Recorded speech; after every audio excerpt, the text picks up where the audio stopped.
Investors and traders, welcome to the channel. Market chart pattern today is 24th of May 2024. I hope everyone is having a great day. We will be taking a look at the key US markets and some of the European stock indices for this video segment. As always, this video is for educational purposes only and it is not a financial advice. Before we take a deep dive into the markets, just a quick look at how the day actually panned out. So this is from the Finviz website, finviz.com. Just a quick snapshot of how the indices did for the stock indices. So we can see that it's been a green day all across, different to how it was yesterday. So we didn't see a negative follow through in all these key indices that we like to follow. The Dow Jones was pretty much unchanged at 0.01%, so it's flat. NASDAQ was the strongest performer, the second best actually, because the Russell 2000 small caps performed a little bit better by being 1.11%. And then we have the S&P 500 broad index 0.7%. And you can see how some of these sectors performed in this heat map. In the technology sector, big gains coming from Apple, Nvidia, Microsoft, and Google Meta. And then we also had Tesla doing better today as well. So moving back to the charts, we'll start by taking a look at the US dollar through the eyes of the dollar index. And this is what we were discussing yesterday. Remember, the dollar was pretty firm yesterday, and we were discussing that it actually moved right into the 20 period moving average and just at the 38.2% retracement. And today we did not see the follow through, so that zone acted as a resistance. And if we were to take a flip side and take a look at the Euro USD, so the Euro currency, this is the daily chart, performed better today. So it's pretty much the flip side because dollar index is about 51% Euro currency, and we're just drawing this trend line right here. This formation looks like a bull flag to me, so it's like a flag formation right here.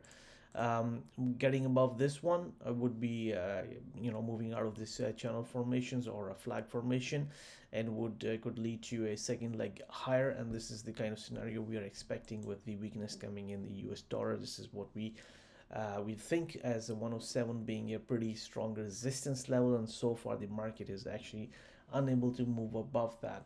Okay, now let's take a look at the yields, because there's something really interesting happening in the yields land. And this is the daily chart of the US Treasury note, 2 years duration, so shorter end of the curve. And what we have seen over the course of past throughout this past week, strength coming in the yields, or in other words, the yields moving higher and coming pretty close to the 5% psychological level, which is the highs around here, but not quite. And I believe this is pretty much the 78.6% retracement or thereabouts. Just eyeballing, we'll just get a little bit more precise. And yep, just pretty much there. And once it went above the 38.2% retracement, the chances were it was going to move a little bit higher. But yields are closing above the 20 period moving average. So on the shorter term, I do not know exactly why this might be the case, and we'll just discuss by also taking a look at the longer term long bond futures. But the yields on the shorter term have been rising.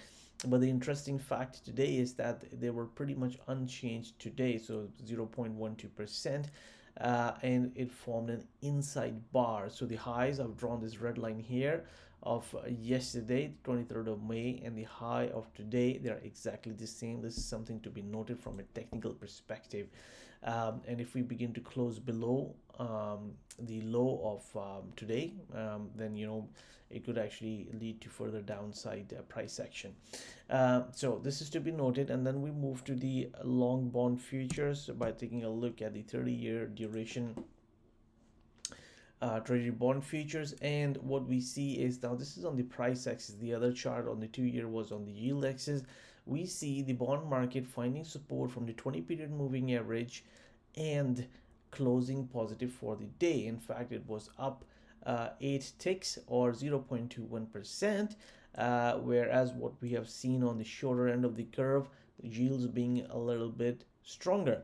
So there is some sort of inversion, slight inversion in the recent days. I don't know exactly why that might be happening, where the shorter end of the curve is demanding higher yields from investors, and the longer end, which has more uncertainty because of the long duration, 30 years. This is something, if someone is going to invest, in a shorter duration bond, which they are likely to get the money back in 2 years' time, for example, or less, depending on duration, then you would demand lesser yield normally, because you are likely to get your money back quicker compared to something such as a 30-year duration bond.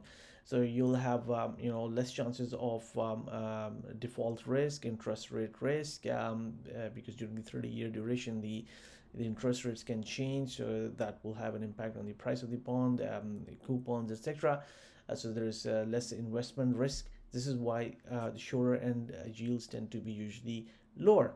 However, under certain economic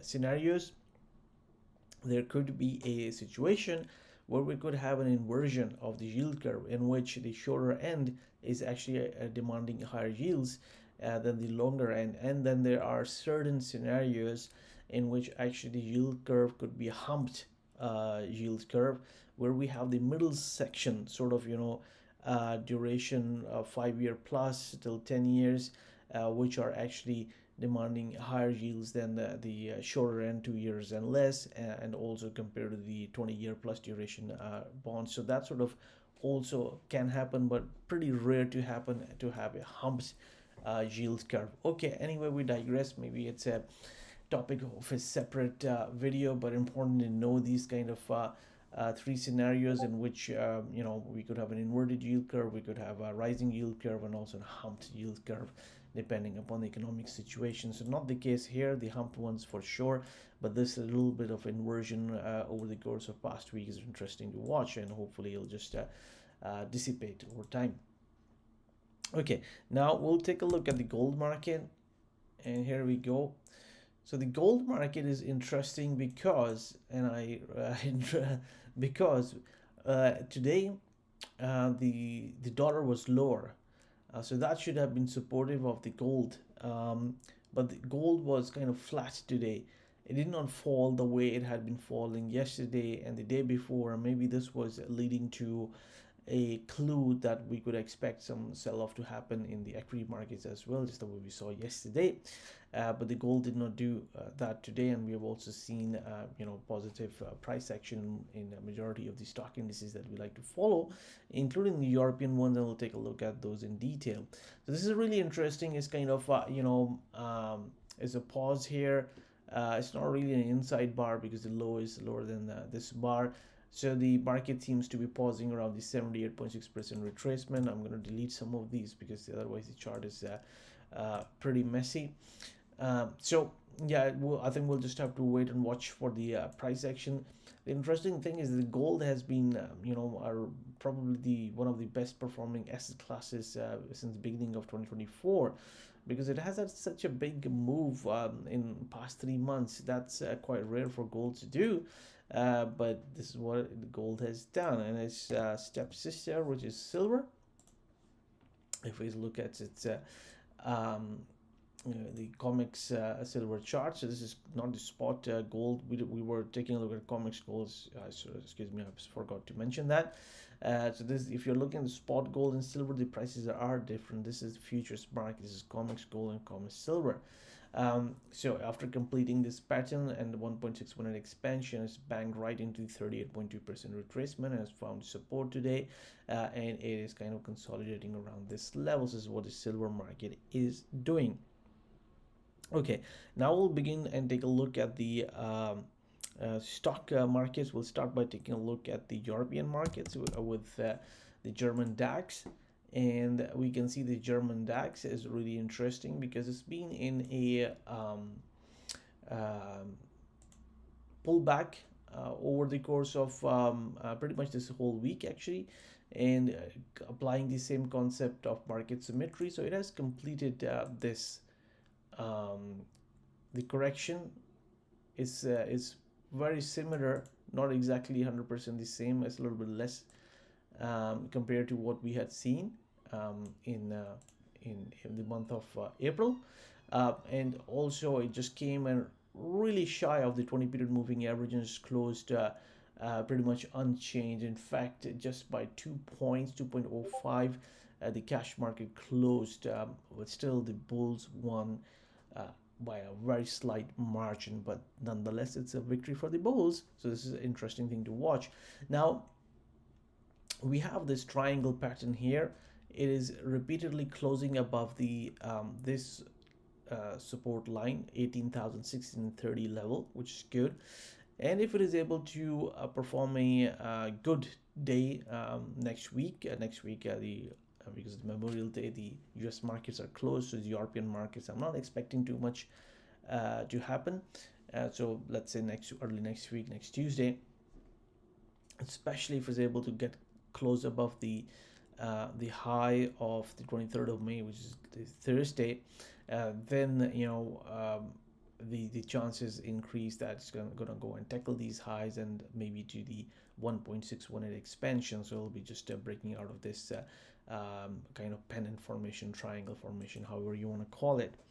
And if we take a look at the FTSE 100, which is the UK's 100 blue chip stocks, something similar to what we have seen in the German DAX. The market actually was at one moment lower than the 20 period moving average, but just closed right about that level, but negative. So the close was negative by about 21.64 points or 0.26 percentage. It did not close bullish, but still a pretty good recovery for it. And this market has had a pretty nice rally ever since it found support from 38.2% retracement around 16th of April, and that's also very close to the time frame when the US markets were actually putting in a bottom as well. So well, one of the reasons the pullback has happened is of course we see this ABCD 1-to-1 price projection also completing around that level. So there is some sort of a pullback to happen. Now it hasn't gone as far as the previous one. There is a little bit further room, but if the German DAX begins to and the US markets, if they begin a bullish move, or there's going to be less selling, then I believe we might just consolidate here and maybe start moving higher as well in the UK's FTSE 100. We'll also take a look at the FXI, which is the iShares China Large ETF. Now, this is New York Stock Exchange listed ETF. It's not. We can probably take a look at Hang Seng market as well. And again, what we can see is a pullback right into 20 period moving average. It's just been, recovering higher beginning of 2024. And yeah, it looks like there is a stimulus coming or a reflation happening in China, where the Chinese government, PBOC, they are trying to stimulate their economy. Maybe they are doing something with the likes of Evergrande, who were involved in property loans and stuff like that. You can read more about it on Google, but that could be a reason. But what we are really watching for is a break above these highs, and especially if it's able to break above this ABCD and 200 period moving average. That's going to give us the investors a lot of confidence that perhaps things are changing on the longer term weekly chart. But important thing is it is a double bottom formation here, but getting above these will actually put a confirmation to it. So again, watching this market as well. Maybe I'm going to start a separate segment to look at some of these markets, foreign markets, especially the Chinese stocks as well, because they are doing something interesting in 2024. And if we were to have a Hang Seng index, really a quick look Yeah, again, something similar to the FX side, right at the 20 period moving average. And one of the reasons is because in the FX side, there are a lot of stocks which are actually also listed on the Hong Kong Stock Exchange, such as Alibaba, Tencent, etc. Okay, now we'll move to the US markets. So taking a look at the cash S&P 500, and what we can see is that today we did not see a follow through of the sell-off. So the market kind of gapped up at the open, and it's a rather strange looking candle formation if you ask me. But the key thing is that we see this market closing positive for the day, and we did not see a sell-off, so maybe some continuation of consolidation takes place here. And of course we have the Monday being a holiday in the United States. And if we were to take a look at SPY, a really quick look at SPY. Yep, similar formation, and then we'll move on to the futures, S&P 500 E-mini futures. Here you can see it's also an inside bar formation, but no sell through.